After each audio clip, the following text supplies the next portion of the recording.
Good evening, I'm Prasad and this is KiniNews. What a year 2020 is shaping up to be. Dr. Mathur and his party wiped out in the elections and Anwar Ibrahim is Prime Minister, leading a unity government partnered with Pakatan Nasional.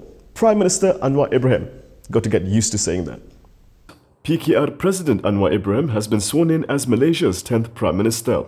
He took his oath of office before Yang di-Pertuan Agong Sultan Abdullah, Sultan Ahmad Shah at Istana Negara at 5 p.m.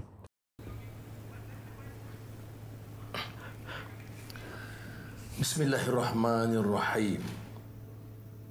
Wallahi wabillahi watallahi.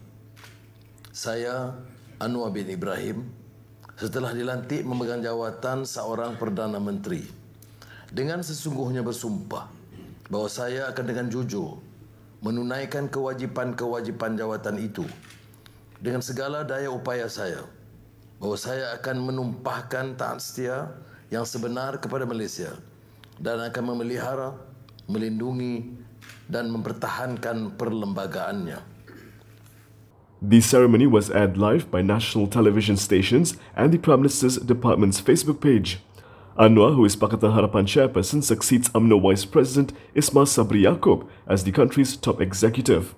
The 75-year-old's appointment comes almost a week of political deadlock following G15. Harapan has 82 seats in parliament, short of the 112 needed for a simple majority. To overcome the predicament, a unity government was proposed by the Yang di-Pertuan Agong. Under the arrangement, Anwar will lead a unity government with BN as Harapan's main partner. Sarawak's GPS and Sabah's GRS as well as Warisan are expected to be accepted into the fold. Anwar has previously held various government positions including Deputy Prime Minister. Muhyiddin Yassin's dream of being a Prime Minister has been shattered, but he's not letting go of the idea. He's still calling on Prime Minister Anwar Ibrahim to prove he has the numbers. Muhyiddin Yassin is not accepting Anwar Ibrahim's appointment as Prime Minister. The Perikatan Nasional chief insisted that he had the statutory declarations from 115 MPs on his side before Tuesday's royal audience, enough to become Prime Minister. He said he had submitted 114 SDs on Monday. He added that the palace received another SD the day after. Muhyiddin said Anwar must now prove that he has a majority by showing how many SDs he has with him. This, he added, was in line with the procedures laid out by outgoing Dewan Rakyat Speaker Azhar Azizan Harun. On Sunday, Azhar asked the premier candidates to submit SDs to Istana Negara. Muhyiddin said it is also to resolve questions on Anwar's legitimacy as Prime Minister. Zahid Hamidi has not lost his grip on BN. His party unanimously decided to keep him at the top post.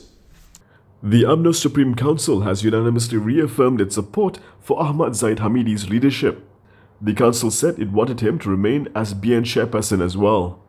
The decision was made after a marathon meeting which lasted 5 hours and ended at 1 a.m. at the Umno headquarters in Kuala Lumpur last night.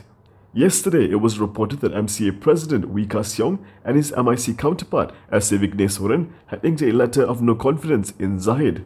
They wanted his number 2, Muhammad Hassan, to replace him as BN chairperson. Zahid has also been facing calls to relinquish his post from various quarters in Umno after BN's dismal electoral performance. Malaysia Kini also reported that there was an attempt to remove him as BN chairperson during the Coalition Supreme Council meeting on Tuesday night. Meanwhile, the Umno Supreme Council, in a statement this morning, said the party's General Assembly would be held on December 21st to 24th. The Supreme Council also decided that BN should support and join a federal government that is not led by Perikatan Nasional.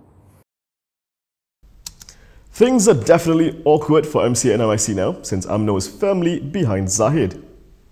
A group of 90 Umno division chiefs from across the country have shown solidarity for party president Ahmad Zahid Hamidi. This followed calls by MCA and MIC for Zahid to step down as BN chairperson. The group spokesperson Muhammad Shafi Abdullah, who is Wang Samaju Umno division chief, claimed that a total of 130 division chiefs had vowed to support Zahid. They also urged others who had either turned their backs on Zahid or were unsure where to go to come back and unite to make the party stronger. They also rebuked MIC and MCA for calling for Zahid to step down. He said Umno had helped carry them around for decades and the two BN component parties even won Malay majority seats. DAP is taking steps to mend ties with GPS in Sarawak by apologizing for offensive statements said in the past.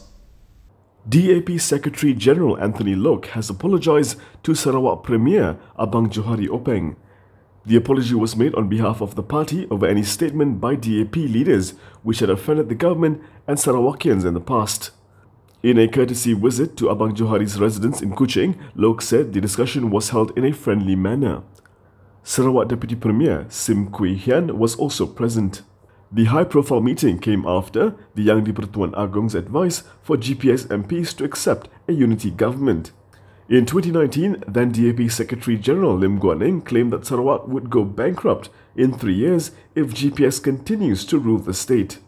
Lim said the state's reserves of 31 billion ringgit would be used up in 3 years if GPS keeps up its annual budget of 11 billion ringgit.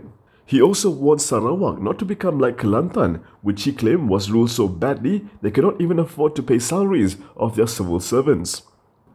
Shortly after Loke's statement, Lim, who is DAP's chairperson, also issued an apology for his remarks that may have offended Abang Johari and the GPS Sarawak state government in the past. GPS said it would leave it to the wisdom of the young di-Pertuan Agong to decide who should be Prime Minister. The man who raised the alarm over May 13 content on TikTok has been arrested by the police. Police have arrested columnist Zulfadzli Halim for allegedly posting seditious content on his Twitter account. Police said Zulfadzli had uploaded a video that had racial elements which could cause tension between ethnicities in Malaysia. He is being investigated under the Sedition Act and the Communications and Multimedia Act. Zulfadzli has also been remanded for 3 days starting today. Also announcing his arrest on Twitter, Zulfadzli, who writes for the Malaysian Inside, said he was unclear which video the police are referring to, but was told it was due to content maligning the Agong. Although it is not clear when he maligned the Agong, Malaysia KiniNews checks found that he had on November 21st raised the alarm over inflammatory content on the social media platform TikTok. He showed evidence that TikTok users were threatening a repeat of the May 13, 1969 communal riots. In his tweet, Zulfadzli shared how some of the videos included the brandishing of weapons, such as the keris. He also tagged the police force and TikTok Malaysia to urge them to take action. Before we go, a special thanks to more than 100 of you who have contributed to KiniTV during GE15 to support our work. Thank you for supporting us so we can keep those in power in check. You can still contribute by scanning the QR code on screen.